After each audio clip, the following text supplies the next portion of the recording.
Waktu berlalu begitu cepat. Rasanya baru kemarin Dokter Andra datang ke rumah untuk melamarku. Tapi pagi ini dia sudah duduk di depan meja akad, siap menyebut namaku dalam satu tarikan napas di hadapan waliku. "Tante Nay cantik kayak Putri Cinderella," perkataan Maryam berhasil membuatku tertawa. "Cinderella? Maryam ada-ada saja. Masa aku disamakan dengan Cinderella? Cinderella kan tidak berhimar." Yah kali Cinderellanya memilih hijrah ke jalan yang benar, dari bersanggul jadi berhimar. Maryam mencium kedua pipiku dan aku pun balas mencium kedua pipinya. Maryam juga cantik. Sangat cantik. Ya, gadis kecil ini terlihat sangat cantik. Model gaun yang digunakannya sama seperti model gaun yang aku gunakan. Yang membedakan hanya ukurannya saja. "Tante Nay." Kata nenek, mulai sekarang Maryam harus panggil Tante Nay Mama. "Emang boleh?" tanya Maryam dengan ekspresi menggemaskan. "Tentu boleh." Maryam meloncat kegirangan. Setelahnya dia langsung memeluk erat bahuku. "Hore, Maryam sekarang punya mama. Maryam sayang Mama Nay." Aku kembali membawa tubuh mungil Maryam ke dalam dekapanku. Mama juga sayang Maryam. Kududukkan Maryam di atas pangkuanku. Kueratkan pelukanku di tubuhnya saat aku mendengar suara Dokter Andra membaca surah An-Nisa ayat pertama dan surah Ar-Rum ayat 21. Suara Dokter Andra terdengar indah, menyentuh relung hatiku. Aku menenggelamkan wajah di atas pucuk kepala Maryam saat aku mendengar kalimat ijab mulai terucap dari bibir pamanku yang hari ini menjadi wali nikahku. Seketika aku merasa hatiku terasa sakit. Aku ingin ayahlah yang menjadi wali nikahku. Tapi tentu hal itu tidak akan pernah bisa terjadi. "Angkahtuka wa zawajtuka makeh tibataka Naila Safitri binti Harun alal mahri musaf Al-Quran wa alatil ibadah halan." Dan aku tidak mampu lagi menahan tangisku saat aku mendengar Dokter Andra mengucapkan kalimat qobul. "Qobiltu nikahaha wa taswijaha bil mahril matskur wa radiitu bihi. Walahu waliyut taufik." Ya Allah, aku mencintainya, semoga dia pun mencintaiku. "Selamat Nay, sekarang kamu sudah resmi menjadi istri Dokter Andra," ucap Rani yang sedari tadi setia menemaniku di ruangan yang memang dikhususkan untuk mempelai wanita menunggu acara ijab kabul selesai. Tanpa ku minta, dengan cekatan tangan Rani membantu memperbaiki riasan mataku yang rada belepotan gara-gara menangis. "Nanti kalau aku sakit aku berobatnya gratis ya Nay. Kamu yang nikah sama dokter kok aku yang seneng." "Yah," ucap Rani tersenyum lebar. "Makasih, Ran." Rani mengangguk. "Ayo Maryam ikut tante, biar mama dan papamu bisa berduaan terus ciuman deh." Aku langsung melotot pada Rani. Rani kalau ngomong benar-benar suka enggak disaring dulu. Namun Maryam menggeleng, tangannya memeluk erat pinggangku. "Enggak mau Tante Ran, Maryam mau tetap di sini sama Mama Nay." Rani sudah hendak kembali merayu Maryam agar mau ikut dengannya, tapi aku mencegahnya. "Enggak apa-apa Ran, biar Maryam tetap di sini sama aku." Rani pun mengangguk setuju. Tidak lama setelah Rani keluar dari ruangan yang aku tempati, Dokter Andra masuk. Dia terlihat sangat tampan. Kalau kemarin-kemarin nilai ketampanannya hanya aku beri nilai 8. Khusus untuk hari ini aku beri dia nilai 9,99. Dia tersenyum lembut, tapi senyuman itu bukan untukku melainkan untuk Maryam yang masih memeluk pinggangku. Aku sudah hendak mencium tangannya, namun aku urungkan saat dia langsung meraih tubuh Maryam ke dalam gendongannya. Tiba-tiba rasa sakit menyapa hatiku dan aku kebingungan akan rasa sakit yang kini aku rasakan. Kenapa aku merasa sakit saat Dokter Andra mengabaikanku karena perhatiannya sepenuhnya hanya tertuju pada Maryam? Aku harus segera mengenyahkan rasa sakit ini. Sangat tidak etis kan kalau aku merasa cemburu pada Maryam. "Ayo kita menyambut tamu," ajak Dokter Andra. Aku mengangguk, mengikuti langkahnya yang berjalan di depanku. Perlahan aku menyentuh permukaan dadaku yang berdenyut sakit. "Please jantung, janganlah kau membuat drama sedih di saat hari bersejarah ini." Sepanjang acara melayani tamu yang jumlahnya lebih dari 500 orang, Dokter Andra sama sekali tidak mengajakku bicara. Dia hanya tersenyum dan tentu senyumannya bukan untukku tapi untuk para tamu yang memberi ucapan selamat menempuh hidup baru kepada kami. "Apa kamu lapar?" Aku langsung menoleh pada Dokter Andra. Aku kira dia tengah bertanya padaku tapi ternyata pertanyaan itu diajukan pada Maryam. Maryam mengangguk. "Maryam lapar papa?" "Maryam mau makan." "Kalau begitu ayo makan sama papa." Aku memperhatikan keduanya dalam diam. "Naila, kamu juga belum makan kan dari pagi? Sana makan dulu," ucap ibu sambil menyentuh bahuku. Aku menggeleng, "Belum lapar, Bu." Di saat Dokter Andra dan Maryam makan, aku lebih memilih untuk tetap duduk di atas kursi pengantin. Kenapa hari ini Dokter Andra begitu bersikap tak acuh padaku? Apakah aku telah melakukan sebuah kesalahan? "Wah, saya kalah cepat," ucap Pak Wirlan menyadarkanku dari keterfokusan memikirkan sikap Dokter Andra yang tidak seperti biasanya. "Andai saya enggak kalah cepat, pasti sekarang yang bakal nyambut tamu itu saya sama kamu." "Sih, Pak, jangan berandai-andai, nggak baik," ucapku. Pak Wirlan tersenyum. "Semoga kamu hidup bahagia ya, Nay. Kalau misalnya nanti dia nyakitin kamu, saya yang akan ngelindungi kamu." Aneh banget sih Pak Wirlan ngomongnya. "Kamu cantik hari ini," mataku melebar sempurna. Pak Wirlan kebangetan. Masa dia malah ngegombalin aku? "Maaf saya nggak punya uang receh Pak. Silakan dinikmati hidangannya," ucapku sambil menunjukkan tanganku dengan sopan ke arah meja prasmanan. Dia tertawa. "Ya udah pakai uang lembaran aja, saya nggak akan nolak, Nay." Tanpa sadar aku langsung memasang wajah cemberut. Pak Wirlan benar-benar nyebelin. "Jangan cemberut, Nay, nanti dikiranya kamu pengantin yang tidak bahagia." Setelah puas meledekku, dia langsung berjalan ke arah meja prasmanan. Salah deh, bukan ke meja prasmanan yang dia tuju, melainkan ke arah Dokter Andra dan Maryam. Dia menjabat tangan Dokter Andra dan dia pun membelai lembut pucuk kepala Maryam serta mencium pipi gadis kecil itu, dan yang membuatku sangat terkejut adalah saat aku melihat Maryam pun memberikan ciuman sayang di pipi kiri Pak Wirlan sambil tersenyum lebar. Apa mereka saling mengenal? Karena didorong oleh rasa penasaran, akhirnya aku bertanya kepada Bunda Lucy, yang sekarang sudah resmi menjadi ibu mertuaku. Jadilah panggilan tante berubah jadi Bunda. Aku kembali terkejut saat Bunda Lucy mengatakan kalau ternyata Pak Wirlan itu omnya Maryam dari jalur ayahnya. Jadi almarhum ayah Maryam dan Pak Wirlan itu sepupuan. Kenapa aku merasa sekarang dunia benar-benar terasa sempit? Di antara triliunan penduduk bumi, kenapa juga harus Pak Wirlan yang punya ikatan darah dengan Maryam? Pak Wirlan kan nyebelin, nggak cocok banget jadi omnya Maryam. "Sudah kenyang?" tanyaku pada Maryam setelah ia dan Dokter Andra selesai makan, yang dengan manjanya meminta duduk di atas pangkuanku. Aku memenuhi keinginannya. Maryam mengangguk. "Mama Nay nggak makan." "Mama masih kenyang." "Memangnya Mama Nay udah makan?" "Udah. Tadi malam," lanjutku dalam hati. Lalu tanpa diminta dengan sendirinya Maryam menceritakan tentang Pak Wirlan padaku. Kata Maryam, Pak Wiryan itu omnya yang paling baik, suka beliin Maryam coklat, es krim, buku dongeng, baju baru, sepatu baru, boneka, sepeda roda 3, dan lain-lain. Aku tidak menyangka kalau ternyata dia tipe om yang baik sama keponakannya. Aku kira dia tipe om yang pelit lagi nyebelin. Setelah lelah bercerita panjang lebar, Maryam langsung tertidur. Kepalanya bersandar di atas dadaku. Untung saja sudah tidak ada tamu yang datang karena beberapa menit lagi acara resepsi akan selesai. Hanya tinggal saudara-saudara terdekat saja yang masih duduk-duduk santai di kursi dan menikmati hidangan yang sepertinya masih banyak sisa. Aku memperhatikan wajah polos Maryam yang tertidur lelap. Dengan lembut ku kecup keningnya. Aku harap rasa cemburu yang tadi sempat menyapa hatiku tidak akan mengurangi sedikit pun rasa sayangku pada Maryam. Setelah berlama-lama memperhatikan wajah Maryam, kini pandanganku beralih ke arah Dokter Andra yang hari ini benar-benar seperti tidak menganggap keberadaanku. Dia sama sekali tidak mengajakku bicara, bahkan aku merasa kalau dia merasa enggan untuk memandang ke arahku.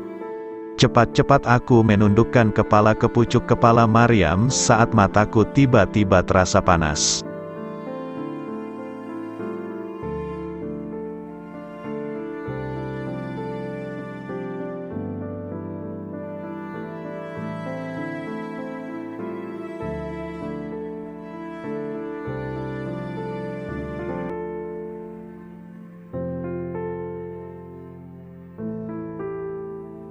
Aku menarik napas dalam-dalam ketika untuk pertama kalinya Dr. Andra menyentuh punggung tanganku. "Kamu kenapa?" Aku menggeleng. "Tidak apa-apa, hanya itulah percakapan antara aku dengannya sebelum kami meninggalkan tempat resepsi. Mobil yang sekarang kami tumpangi sedang menuju salah satu hotel yang memang sudah di-booking oleh kedua orang tua Dr. Andra. Bersama Maryam, kami berencana menghabiskan waktu di sana selama 3 hari. Selama perjalanan menuju hotel, perhatianku terfokus hanya kepada Maryam yang duduk di atas pangkuanku.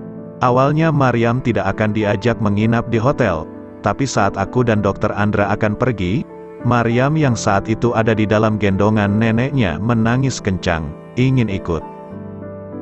Saat itu aku memilih diam, tidak mengucapkan sepatah kata pun meski Dr. Andra menatapku. Terlihat jelas dari pancaran matanya jika dia memintaku untuk membujuk bundanya agar mengizinkan kami mengajak Maryam.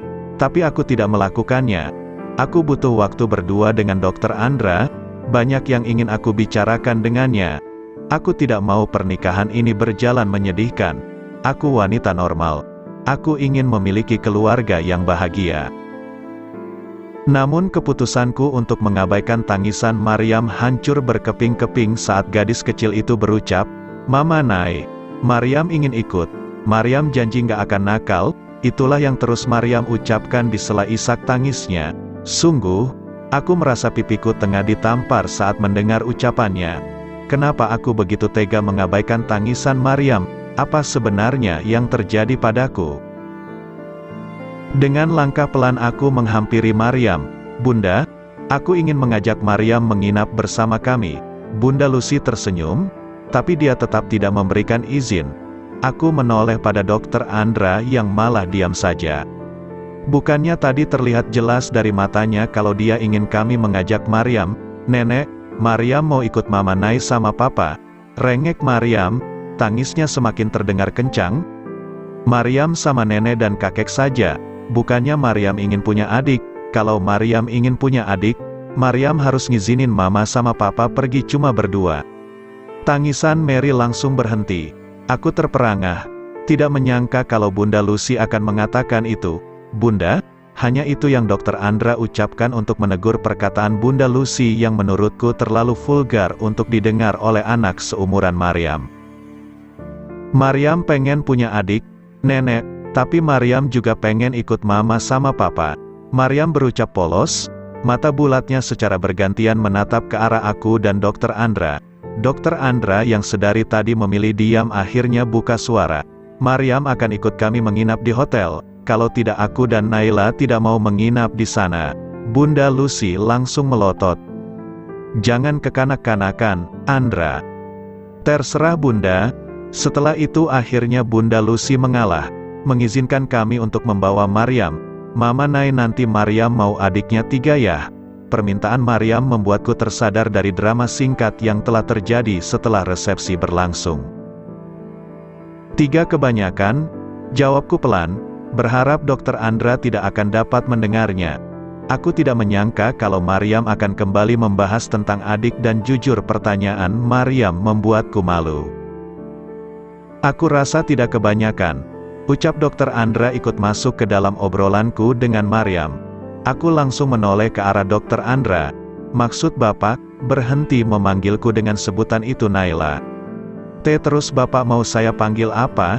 Aku merutuki lidahku yang tiba-tiba terasa pendek hingga aku mengalami kesulitan untuk berucap. "Menurutmu panggilan apa yang pantas disematkan seorang istri kepada suaminya?" Dr. Andra mengatakan itu tanpa menatapku. Pandangannya fokus menatap ke arah depan, memperhatikan jalan. Namun, efek perkataannya membuatku kebingungan. "Apa panggilan yang cocok untuknya?" Setelah menempuh perjalanan selama 1 jam lebih, akhirnya kami sampai di Hotel Medina dan jawaban untuk pertanyaan Dr. Andra belum dapat aku putuskan. Aku menahan napas saat jarak wajah Dr. Andra dan wajahku menipis ketika dia hendak mengambil alih Maryam yang terlelap di atas pangkuanku. "Sudah kamu putuskan?" tanyanya saat tubuh Maryam sudah ada dalam gendongannya. Refleks aku menggeleng. Dia mengulurkan tangan ke arah pucuk kepalaku lantas menepuk-nepuknya sebanyak 3 kali. "Kamu sangat lucu. Ayo," ucapnya sambil meraih tangan kiriku. Dia menggenggam tangan kiriku dengan lembut, memintaku untuk segera turun dari mobil. Sebenarnya apa yang terjadi pada Dr. Andra? Beberapa jam yang lalu dia mengabaikanku. Tapi saat ini dia memperlakukan dengan sangat manis. Apa jangan-jangan dia memiliki kepribadian ganda? Masa sih? "Naila," teguran lembutnya membuatku tersadar kalau ternyata sedari tadi aku hanya diam di tempat. Iya, Mas." Aku langsung menggigit bibir bawahku. Kenapa aku memanggil dia Mas? Itukah panggilanmu untukku? Apakah kamu keberatan? Ya Allah, lindungilah jantungku agar tidak keluar dari rongga dadaku. Bila memang kamu nyaman memanggilku dengan sebutan itu, aku sama sekali tidak keberatan. Yang penting jangan panggil aku Bapak, ucapnya sambil berjalan ke arah resepsionis untuk mencari tahu di mana kamar kami berada. Kamar kami terletak di lantai 3. Ini kali pertama aku menginjakan kakiku di hotel semewah ini. Aku tidak mampu menyembunyikan kekagumanku saat melihat interior kamar yang akan kami tempati. Lukisan-lukisan bernilai seni tinggi menghiasi dinding. 3 sofa mewah berwarna coklat yang masing-masingnya hanya cukup diduduki oleh seorang saja terlihat serasi dengan warna dinding yang berwarna putih. Dr. Andra membaringkan Maryam di atas tempat tidur berukuran king size yang dilapisi sprei berwarna lavender. Warna yang sangat mencolok tapi tetap terlihat serasi dengan yang berwarna coklat kayu. Di samping tempat tidur, tepatnya di atas nakas, terdapat 1 buket mawar biru. Seperti warna langit yang biru. Kira-kira untuk siapa bunga itu? Untukku. Tapi kalau memang untukku, tentunya Dr. Andra akan langsung memberikannya padaku, bukan malah membiarkan bunga cantik itu tergeletak begitu saja di atas nakas. Atau bunga itu memang sengaja sediakan pihak hotel sebagai pemanis ruangan ini. Kepalaku terasa pusing. Hari ini aku seperti sedang naik roller coaster campur aduk rasanya. Senang, sedih dan bingung. Senang karena aku telah resmi menjadi istri dari seseorang yang aku cintai. Sedih atas sikap dingin Dr. Andra saat resepsi berlangsung dan bingung dengan perubahan Dr. Andra yang saat ini tiba-tiba menjadi begitu manis. Tidak akan mudah. Sepertinya semuanya tidak akan berjalan mudah saat aku sadar kalau perasaan yang tak seharusnya mengisi hatiku kini malah bertahta di hatiku. Aku cemburu pada Maryam. Ya, setiap kali melihat perhatian yang Dr. Andra berikan pada Maryam, aku merasa cemburu. Dan aku berharap rasa ini segera sirna dari dalam hatiku. Jangan sampai rasa ini membuatku tak dapat menjadi ibu yang baik untuk Maryam. Bukankah alasan utamaku menikah dengan Dr. Andra karena Maryam? Tapi kenapa aku malah merasa cemburu pada gadis kecil itu? Bagi Dr. Andra, Maryam adalah buah hatinya, pelipur laranya, putri kesayangannya, dan bagiku Maryam bagaikan bidadari kecil yang sengaja Allah pertemukan denganku agar aku dapat bersatu dengan jodohku. Bukan begitu? Lantas sebenarnya apa yang membuat rasa cemburu ini begitu terasa pekat saat melihat perhatian Dr. Andra pada Maryam? Aku melangkahkan kaki menuju balkon kamar. Pemandangan Gunung Pangrango memanjakan mata. Gunung itu terlihat indah. Namun, keindahan itu akan sirna saat jarak yang kini membentang terhapus. Layaknya sang bulan yang terlihat indah dari kejauhan. Namun, pada kenyataannya bulan tidaklah indah. Begitu juga dengan hati manusia. Senyumannya terlihat cantik, tutur katanya terdengar lembut dan pandangannya terlihat meneduhkan. Namun, di balik itu semua hatinya kotor. Rasa iri, cemburu, marah, dengki telah mengisi hatinya. Apa yang kamu pikirkan, Naila? Banyak hal. Aku tahu kini Dr. Andra telah berdiri tepat di sampingku. Namun, tidak ada keberanian yang kumiliki untuk menoleh ke arahnya. beritahu aku tentang banyak hal itu. Maaf, aku tidak bisa memberitahumu. Sekarang kita berada di dalam kapal yang sama. Kita memiliki tujuan yang sama. Apa kamu tahu kemana tujuan kapal yang tengah kita tumpangi? Aku memilih diam, tidak menjawab pertanyaan Dr. Andra. Kita menikah karena Allah dan tentu tujuan kita adalah meraih ridha Allah. Ridha Allah, mampukah aku untuk meraihnya dikala hatiku dipenuhi dengan kotoran?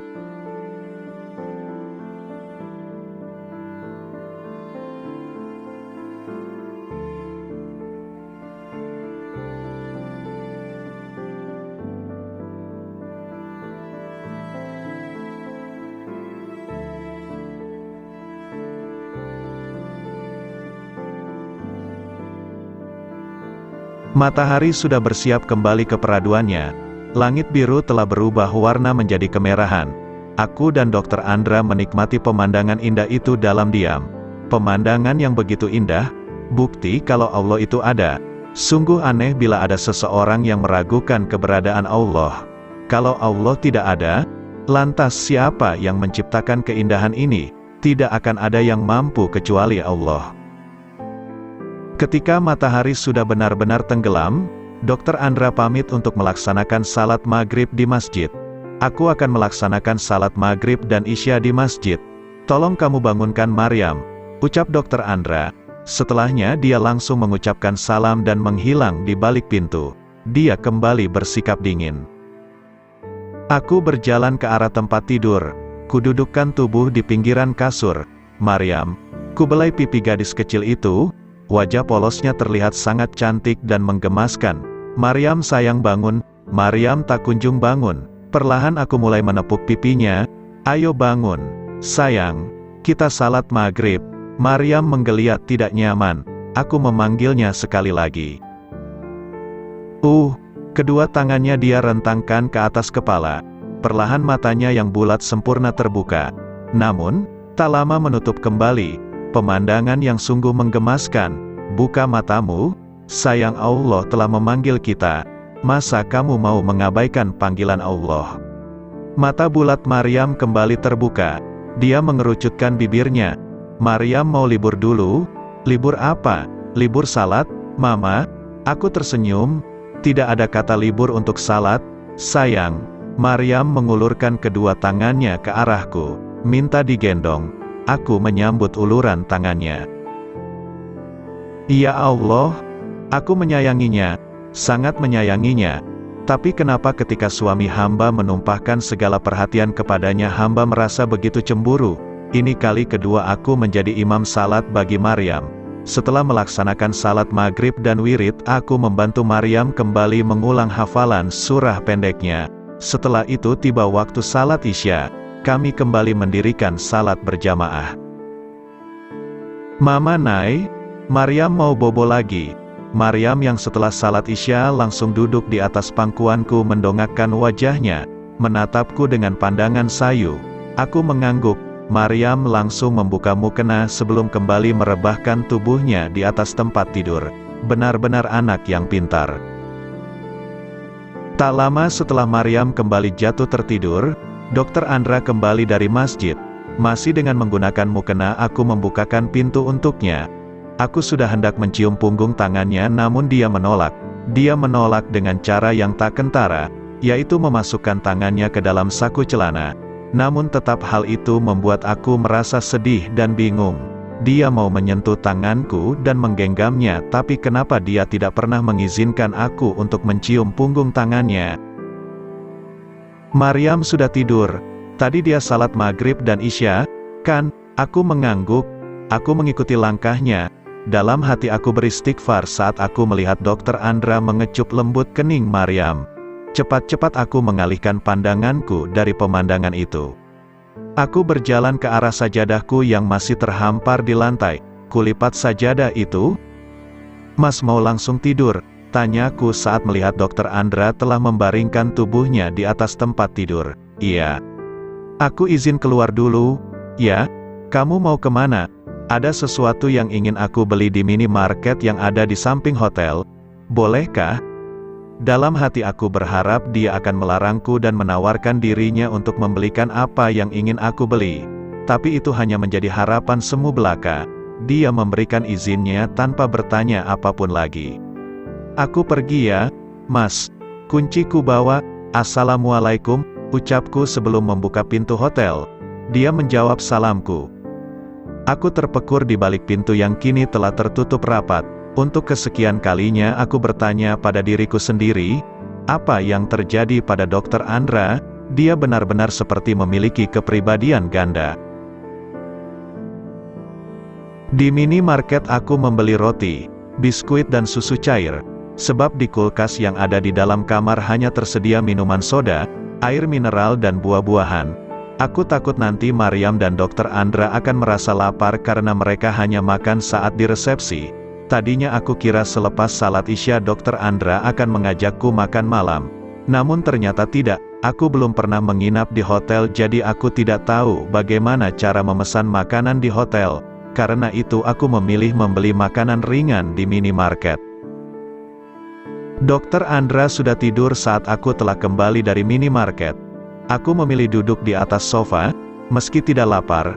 Aku memaksakan diri untuk memakan roti sandwich isi selai kacang. Selesai makan, aku bangkit untuk menyimpan susu cair ke dalam kulkas. Sedangkan biskuit dan roti ku simpan di atas kulkas. Setelah itu aku kembali mendudukkan tubuh di sofa. Ku sandarkan punggung pada sandaran sofa. Ku pejamkan mata yang terasa perih, dan tanpa dapat aku tahan air mata telah berhasil membasahi pipiku. "Kenapa kamu menangis?" Aku langsung membuka mataku. Dr. Andra sudah berdiri tepat di depanku. Dia memandangku dengan tatapan khawatir. Aku tidak mampu untuk menjawab pertanyaan. "Sudah malam, kamu butuh istirahat," ucapnya sambil menyeka air mata yang membasahi pipiku. Dia membawa tanganku ke dalam genggamannya lantas mengecupnya. Setelah itu dia langsung menuntunku menuju tempat tidur. "Tidurlah." Aku mengangguk, merebahkan tubuhku di sisi kanan tempat tidur.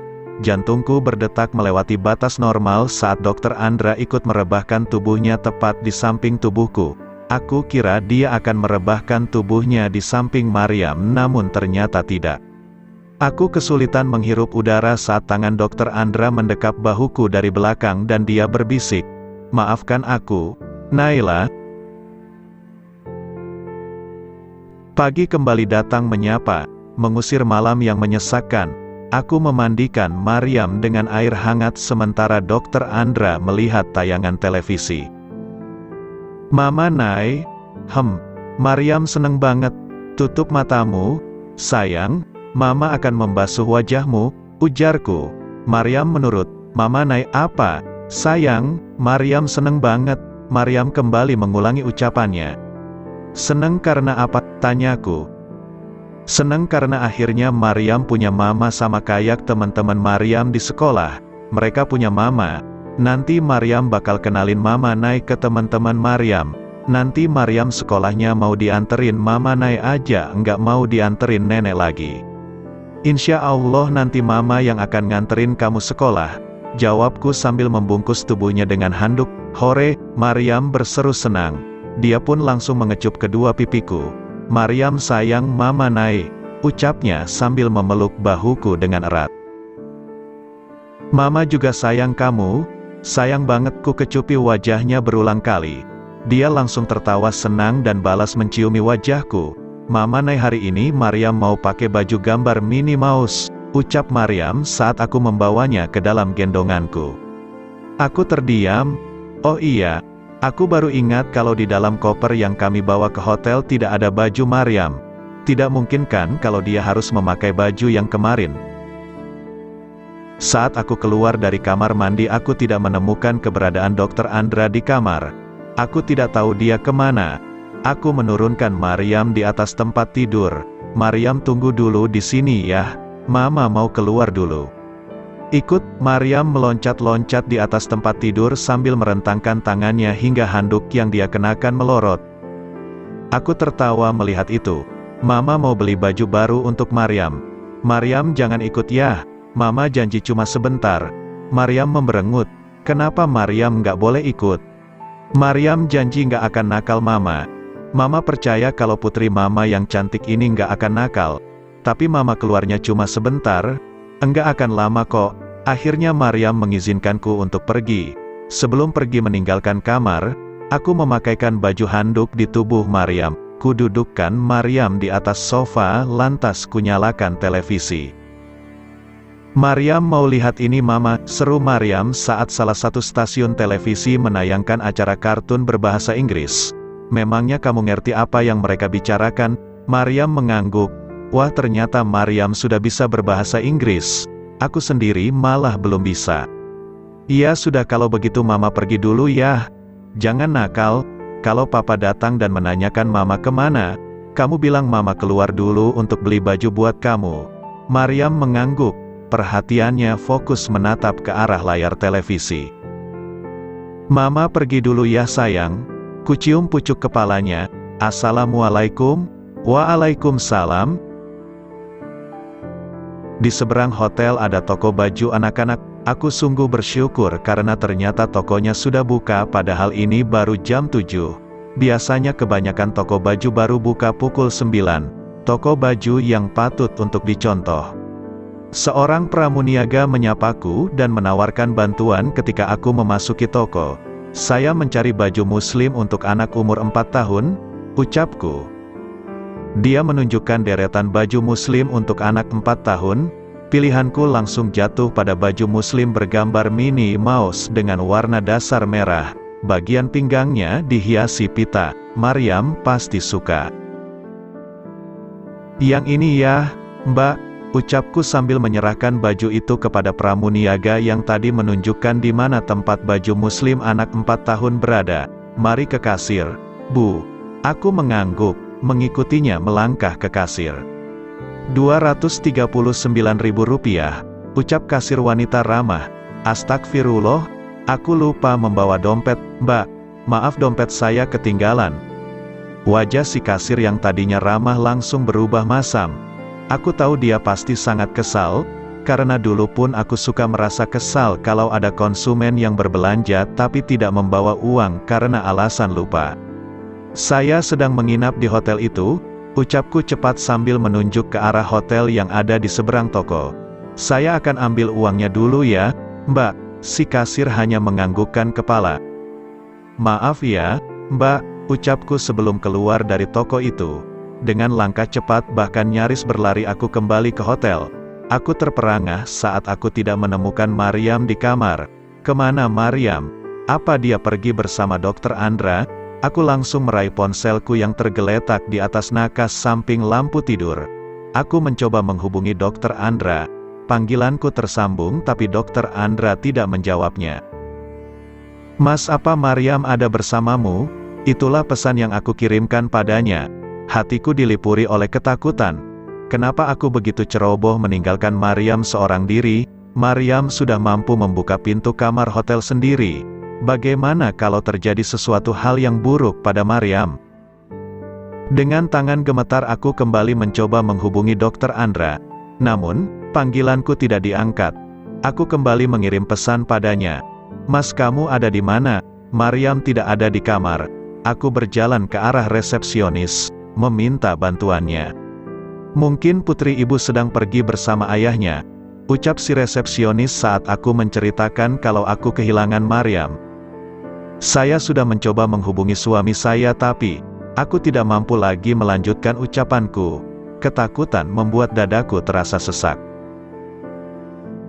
"Mama," aku langsung menoleh ke arah sumber suara yang baru saja memanggilku Mama. Seketika rasa sesak di dadaku sirna saat melihat Maryam berdiri di samping Dr. Andra. Maryam berhambur memelukku. "Kak, kamu kemana? Sayang," aku membalas pelukannya. "Abis sarapan sama Papa." "Syukurlah. Mama kira kamu kemana." "Mama lihat, Maryam pakai baju baru. Papa beliin baju baru buat Maryam." Aku memperhatikan pakaian yang saat ini dikenakan oleh Maryam. Pakaiannya sama persis dengan pakaian yang hendak aku beli. Lalu aku mendongakkan wajah, menatap ke arah Dr. Andra yang juga tengah menatapku dengan pandangan yang sungguh demi apapun aku tidak ingin melihatnya. Ayo kita kembali ke kamar, ucapnya. Tangannya terulur ke arah Maryam. Maryam menyambut tangan Dr. Andra. Mereka berjalan tepat di depanku. Aku merasa seperti orang asing. Kenapa kamu meninggalkan Maryam sendiri? Itulah yang Dr. Andra tanyakan saat kami telah sampai di kamar. Aku mau. Belum sempat aku menyelesaikan ucapanku. Dr. Andra sudah terlebih dulu memotongnya. Kamu tahu, tadi aku menemukannya sedang berjalan di lorong hotel hanya dengan menggunakan baju handuk. Kamu taruh di mana otakmu? Aku terperangah, tidak menyangka kalau Dr. Andra akan mengatakan kata-kata itu padaku. Sudah, Mas, nanti didengar Maryam aku minta maaf, ucapku. Sebisa mungkin aku berusaha untuk tidak balas membentaknya. Meskipun pada kenyataannya aku ingin melakukannya, kemarahan tidak akan reda bila dilawan oleh kemarahan juga. Namun, kemarahan hanya akan reda oleh kesabaran. Jangan diulangi lagi, ucapnya dingin sebelum pergi menuju kamar mandi. Aku mengangguk. Setelah Dr. Andra masuk ke kamar mandi, aku menghampiri Maryam yang sedang asyik menonton kartun berbahasa asing yang ternyata belum selesai. Aku duduk di sampingnya. Kenapa Maryam tidak menunggu Mama di dalam kamar? Tanyaku. Mama lama, ucapnya, mata bulatnya menatapku dengan pandangan polos. Nanti jangan diulangi lagi ya. Kalau Mama meminta Maryam untuk menunggu maka Maryam harus menunggu. Ucapku sambil membelai pucuk kepalanya. Untuk kedua kalinya aku menangis. Aku menangis di depan Maryam. Kenapa Mama nangis? Tangan Maryam membelai pipiku. Mama merasa capek sayang. Padahal ini baru hari kedua. Ucapku dengan suara yang lirih. Mama capek pasti karena belum makan. Aku mengangguk. Iya, Mama capek karena belum makan. Mama makan dulu. Yah, aku berjalan ke arah kulkas. Kuambil kantong berisi roti dan biskuit. Maryam mau. Aku menyodorkan biskuit pada Maryam. Maryam menggeleng. Maryam udah makan sama Papa jadi Maryam udah kenyang. Aku hanya mampu tersenyum menimpali ucapan Maryam yang pada kenyataannya menambah luka yang telah tertoreh di hatiku.